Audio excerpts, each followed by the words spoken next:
So we wanted to show you what to do when Banks won't stand at the mounting block. It's, I think, a little bit become a game for him. So she's just being normal. Whoa, I'm gonna walk up here and get on. And what he does a lot of the times, kind of like hides his butt, moves his butt away. So she backs him up and then brings him right back to the mounting block. He's licking his lips. And that whoa is real important. And then you allow him to make the choice. Are you gonna stay there or are you gonna move? When you climb that mounting block, if he stays there, you get on. Awesome. And you didn't play the game. You gave him a different job. So when he tried to move away and disengage his hip, she didn't try and fix the hip and push it back. She just went, okay, let's back up instead. Backing up is hard to do. And that's good, standing there. And I like to stand there. Don't be a statue. Just stand there, and she's scratching him and she moved her arm, and he should stand there until you say it's time to go. And then maybe in a second, you can ask him to have a relaxed posture. So like right now he's a little bit tense, a little bit high in the bridle. He's got both ears on her. He's a little bit nervous, anticipating what's gonna be next. So if you put two hands on the reins and you ask him to have a relaxed posture. So when he puts his head down, a lot of times they'll put their heads down and then they'll relax. They'll take a deep breath. And if he backs up, that's fine. You want his head level with the saddle horn. So his neck, that's better. And I'd ask again till he puts that head down here, head and neck. And this is what you'll do too when you're out talking to your neighbor and he won't stand still and he's worried about his buddies. His head's up high, like, there you go. Right now there you go, there. And she gave him all that rein, scratched his neck. Okay, so we've been standing here, asking him to relax, asking him to put his head down. So let's try again, show us how you get him to go to a low frame. So he's resisting right now. Good, good. That's your relaxed horse. So if you can create a relaxed posture, you're gonna have to help him. He's looking at the other horse now, thinking about he should go with her as she leaves the arena, so ask him to put his head down. So you can get that physical posture. You have way less chance of him actually acting on, oh, I'm nervous, I want to go with her. Awesome.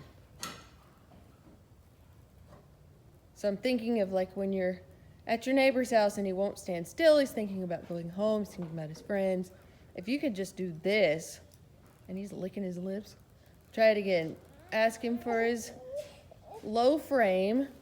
So you want his head his neck coming out of the saddle, like a straight line out of the saddle. And his neck is, right now is uphill. Keep asking. It lowered a tiny bit. But you want that low head down, nose by his knees, relaxed posture. And this is part of it. So if he backs up, there you go. If he backs up, let him, that's fine. He'll figure out you don't want him to back up. But that is probably part of it, especially if there's a horse over here that he wants to talk to. So try that. Ask him to back up and hold the frame as you back him up. Even if he comes up high,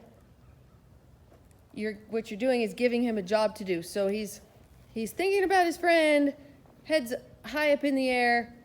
You give him this little job to do, and then, yes, when you release, he puts his head down. Deep breath. This is easier than these little jobs. I'll just stand here and I'll be relaxed. Another thing you can do, why don't you walk him forward so we're not by the mounting block. Another thing you can do, you take him over to where Monica is. So pretend like you want to stand on the rail and talk to her, and he's trying to wiggle around and put his face over the rail or look out at the pasture at his friends. What you can do is ask him to turn a circle. And it's how you ask him to turn the circle, lifting with your inside rein and also your outside rein so he doesn't drop his shoulder. So a very correct circle. Go ahead and turn a circle to the left. Lift, yes, yes. And if it's that small and his shoulders are up, he'll decide pretty quick that it's way easier to stand at the rail and stand still than ask for your relaxed posture. Awesome.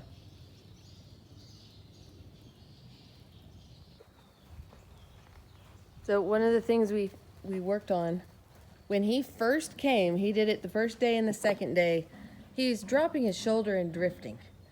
And it would happen when he's looking out into the pasture. It happened really badly when the whole group of riders left the arena and I stayed in the arena by myself. He dropped his shoulder. I was asking him to turn right, dropped his shoulder and went left, drifting left. So the way you fix that is you lift that shoulder. So she's on a circle to the right. Pretend like right now he's drifting left. So you would change the bend and lift your left rein.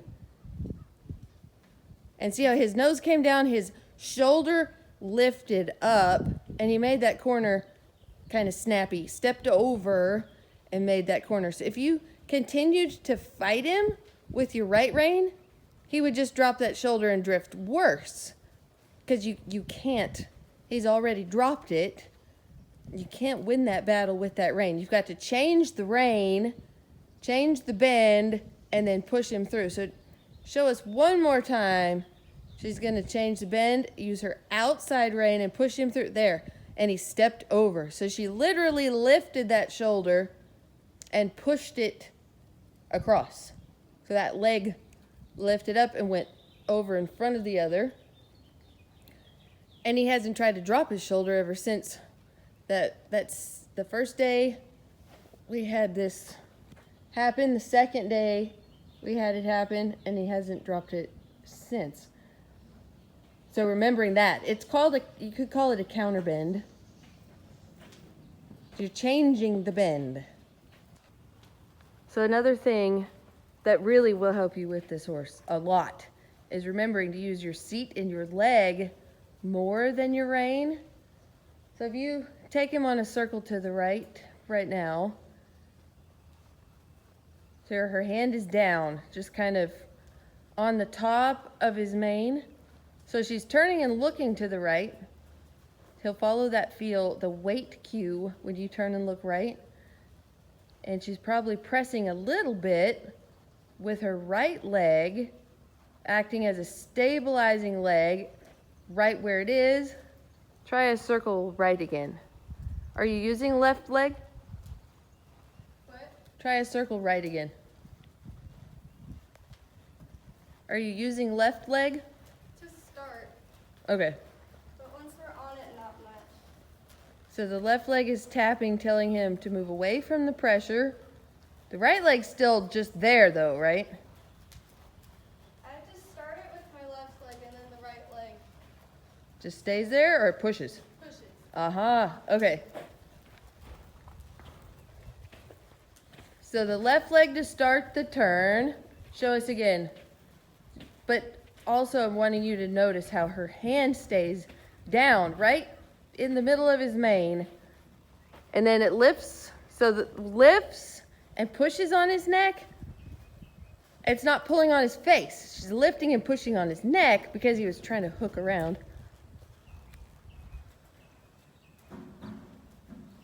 Very, very soft. So that right there, that lift and push, it's shoulder control.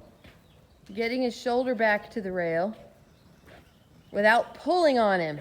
Just lifting the rein and pushing that shoulder over. Right there. Lift and push over towards the rail. And I bet, are you using right leg? Yeah. So it's right leg, asking him to move left. Now do your circle. His left leg to start.